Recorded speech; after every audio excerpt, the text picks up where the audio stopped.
Nosotros somos Katia García, Ana Mancio y Rodolfo Montaño, estudiantes del Tecnológico de Monterrey, Campus Estado de México, en la carrera de Ingeniería Química Administrativa. Y este es el segundo avance del proyecto, los resortes del desentendimiento moral. Pero antes de empezar, es necesario saber qué es el desentendimiento moral. Los individuos desarrollan estándares morales a medida que pasan por diferentes etapas de crecimiento, los cuales permiten observar qué acciones están bien y cuáles están mal. La mayoría del tiempo, cuando se actúa de forma correcta, este tipo de acciones permiten incrementar su autovaloración, mientras que cuando se actúa de manera incorrecta, evitan la autocondenación y la autosanción. Es ahí cuando se encuentra el desentendimiento moral. Según Pablo Ayala, en su último artículo publicado, menciona que para activar el desentendimiento moral existen 8 resortes. El primero de ellos es la justificación moral, el cual principalmente se activa cuando las personas actúan en favor de la justicia, siempre y cuando este tipo de actos generen un bien mayor. De lo contrario, no entraría en este tipo de resortes. El segundo de los resortes es el etiquetado eufemístico de las acciones, es decir, el tratar de explicar la omisión de un acto reduciéndolo o minimizándolo. El tercero es la comparación paliativa, la cual principalmente consiste en comparar un hecho con uno mucho más grave. El cuarto resorte es denominado la disolución de la responsabilidad, y este resorte está asociado principalmente a la manera en que las personas tratamos de diluir nuestra responsabilidad entre el resto del grupo que las rodea. El quinto resorte es denominado el desplazamiento de la responsabilidad y tiene que ver con la forma en que las personas dejamos que otros hagan por nosotros lo que podríamos haber realizado en el momento justo donde se dieron las cosas. El sexto resorte es denominado la distorsión de las consecuencias y principalmente busca destacar la manera en cómo los efectos de una acción al final del día no resultaron ser tan graves como lo pensábamos o aparentábamos que fuera. El séptimo resorte es denominado el deshumanizar de las víctimas y tiene como fin convencerse a sí mismo de que los efectos del acto justo son menos malos de lo que aparentan ser.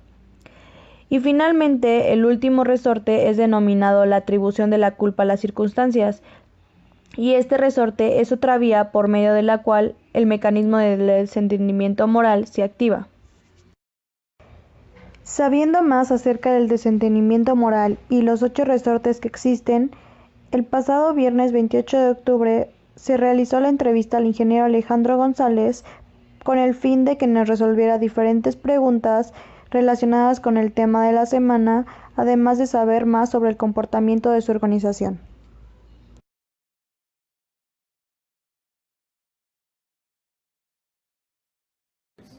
Yo creo que uno de ellos es el desinterés precisamente por las demás personas. Es el desinterés pues a intervenir en un conflicto que no nos corresponde, principalmente. Eh, Aquí se han dado conflictos. Tengo una chica que es soldador. Hay muchos conflictos con ella en ese sentido. A veces no sé si es como por ser mujer o por ser mujer y es más conflictiva.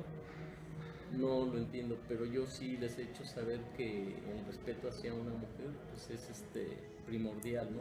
Sea lo que sea y haga lo que haga.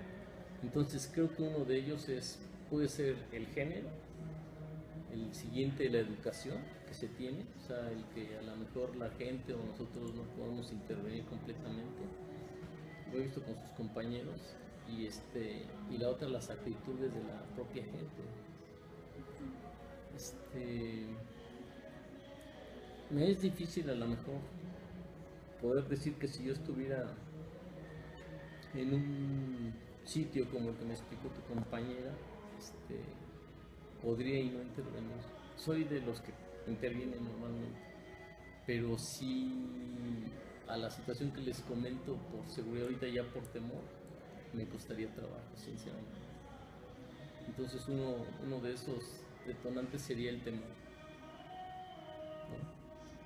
Sería el temor, principalmente creo.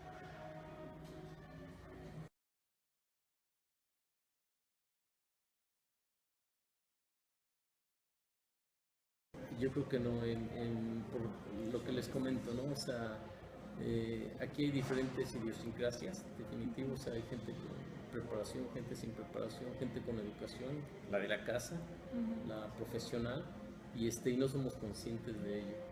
O sea, hoy nos dejamos llevar, yo creo, por lo que les comentaba, todo lo visto en televisión, lo que sale en periódicos, pues simplemente te da como un parámetro lo que está sucediendo en la sociedad y en tu medio ambiente, y no te concientiza de eso. Hoy creo que en mi institución la verdad que la mayoría responderíamos a la situación de no involucrarnos en una situación de ese tipo. Les decía, me es difícil a lo mejor contestarlo porque no lo había ni a lo mejor visualizado personalmente, ¿no? Y más en la gente que me rodea. Yo creo que en ese sentido, les digo, cada cabeza es un mundo y tendremos que preguntarles a ellos, pero yo como organización sí veo que nos sería difícil saber cuál es ese resorte de esos detonantes, pero creo que irían muy apegados a lo que yo pienso en ese sentido.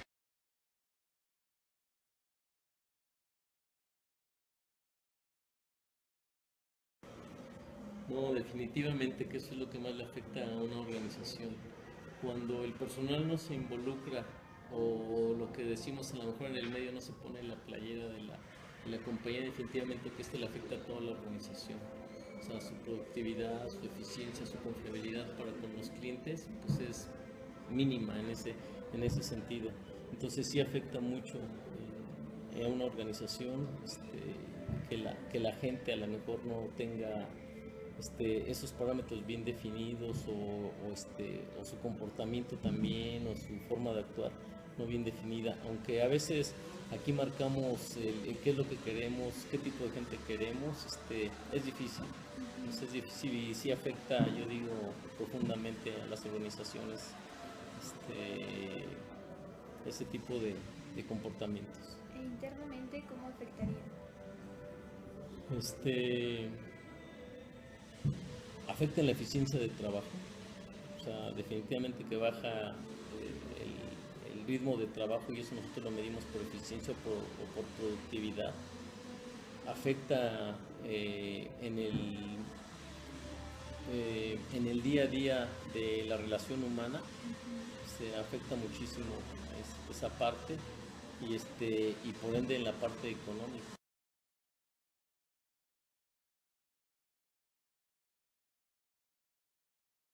Principal es una de ellas, la religión, ¿no? A veces no pensamos en ello, o pensamos que la religión no nos puede ayudar, pero siempre es mejor tener algo que nada.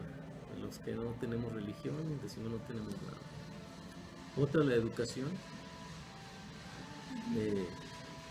escolar, la de casa, y yo creo que sobre todo a lo mejor la que tenemos nosotros desarrollada en el día a día, ¿no? Como seres humanos, lo que podemos estar interactuando, en ese sentido podemos tener mayor crecimiento cuando hacemos caso de un consejo, de un buen consejo, ¿no? Pero principalmente creo que si nos apegáramos a una religión, que siempre una religión tiene cosas buenas, ninguna te indica darle el mal a los demás en ese sentido, ni atiendas, al contrario. Creo que sería una de las principales. Obviamente, como vivimos en un estado laico, pues no se permite, ¿no? En ese sentido que a lo mejor desde la educación haya esa formación, pero esto es de cada individuo. Y la otra, si me voy a la parte escolar, pues en ese sentido tenemos que trabajar mucho en esa situación para que no nos ocurriera pues esto que estamos viviendo. Creo principalmente. La tercera, como les dije, pues la de la casa, que ahí es donde muchos decimos, ajá, exactamente, ¿no? Que ahí se fundamenta el cómo se desarrolla el ser humano en esa parte. Y eso es cierto, ¿no? Porque dicen que el ser humano se desarrolla de acuerdo a su medio ambiente y al otro a su genética, ¿no? Eso es algo que dicen por ahí los sociólogos en ese sentido, y yo sí lo creo. Digo, uno se desarrolla con animales y vas a tener ese comportamiento del animal, ¿no? Esa es la parte biológica, y la otra es lo que traes como ser humano dentro de la cabeza que puedes desarrollar. Entonces la de la casa es fundamental. Yo creo que Dicen que las cosas se predican con el ejemplo y uno tiene que hacer las cosas bien para que los que nos rodean nos copien. Eso es algo que hasta intuitivo, dicen normalmente los hijos se parecen a los padres, ¿no? Y esa es la razón de eso, ¿no? Entonces tenemos que hacer nosotros los padres, pues ser buenos ejemplos y para que ellos den buenos ejemplos y así también como sociedad buenos ejemplos, ¿no? Vi por ahí un día que decía una frase que le dice el papá al hijo, van caminando hacia la montaña y le dice el papá al hijo, fíjate por dónde pisas. Y el hijo le contesta, fíjate por dónde pisas tú, porque yo voy siguiendo tus pasos, ¿no? Entonces, esa es la parte que creo es fundamental para no apegarnos, sino solucionar un poquito algo del desentendimiento moral que hoy vive nuestra sociedad, nuestro país, y se los digo con toda honestidad, nuestra organización. Lamentablemente es así. Es difícil. O sea, me tomaron en una situación que no había pensado, les digo, en mi vida, pero les agradezco a lo mejor ese tipo de información que viene de la escuela y que seguramente nos va a hacer recapacitar o pensar todavía aún más en esa parte, y que la puedo trabajar, ¿no? Ahora con mis amigos, gente como ustedes, mi familia, ¿no? Y por qué no con mi gente. Yo normalmente aquí con mi gente sí llego a hablarles y decirles lo que siento y lo que es, y y pues algunos lo tomarán como un consejo, que ya saben que los consejos son como las llamadas a misa, dicen que el que quiere la toma y el que no, no, pero eso es principalmente. Entonces pues les agradezco su tiempo a lo mejor para cuestionarme también esto que yo no me había preguntado, y que espero a lo mejor les haya ayudado en algo o les sirva en función de lo que humanamente yo pienso, ¿no? Y sin que mis respuestas hayan sido totalmente atinadas o que no es lo que pretendía eso, sino es mi forma de pensar y ver las cosas. ¿Sí, jóvenes? Muchas gracias. Antes de comenzar la entrevista, le explicamos al ingeniero Alejandro González cuáles son los detonantes del desentendimiento moral, explicando con ejemplos algunos de estos. Nos mencionó que personalmente intervendría en caso de algún incidente parecido al ejemplo de la pelea de la pareja en el bar, pero nos mencionó que en ocasiones se detendría a pensar las cosas dos veces por miedo a que pase a una situación mayor. Posteriormente, procedimos a realizar la entrevista, haciendo las preguntas correspondientes. Quedó muy claro que el ingeniero tiene conocimiento de lo que es el desentendimiento moral. Sin embargo, nos mencionó que nunca se había puesto a pensar a detalle en que esto podría repercutir dentro de la organización. Un ejemplo es que los operadores podrían tener un error y decir, ¿alguien más lo corregirá? O, no fue solo mi culpa, también es la de ellos, repercutiendo en un claro ejemplo de disolución de responsabilidad. Al final de la entrevista, hicimos un ejemplo con respecto al desentendimiento moral de los empleados, a los cuales se les preguntó si actuarían en caso de que hubiera un conflicto fuera de la empresa, a lo que respondieron que no, por miedo a que les fuera a pasar algo, y se tendría que llamar a las autoridades correspondientes. Esto nos lleva a diversos detonantes: la justificación moral, desplazamiento de la responsabilidad y atribución de la culpa a las circunstancias. Este ejercicio decidió hacerlo el ingeniero para probar los detonantes con su personal. Se dio cuenta que no se habían puesto a pensar en esa parte a detalle, agradeciéndonos por mostrarle algunos detonantes del desentendimiento moral. Las vías que el ingeniero menciona nos parecen las mejores vías por las cuales se puede abatir el desentendimiento moral. Los cambios se hacen desde uno mismo, y la educación comienza desde la casa. El desentendimiento moral es una justificación, por la cual no actuamos en dichos momentos. Sin embargo, este desentendimiento no existiría si no existieran estos eventos. La causa raíz de este problema es la educación que tenemos desde casa, nuestra escuela, amigos, trabajo, etc. El verdadero cambio empieza por nosotros, nuestros seres cercanos, familia y amigos. Enseñar aspectos y morales con acciones y no solo palabras.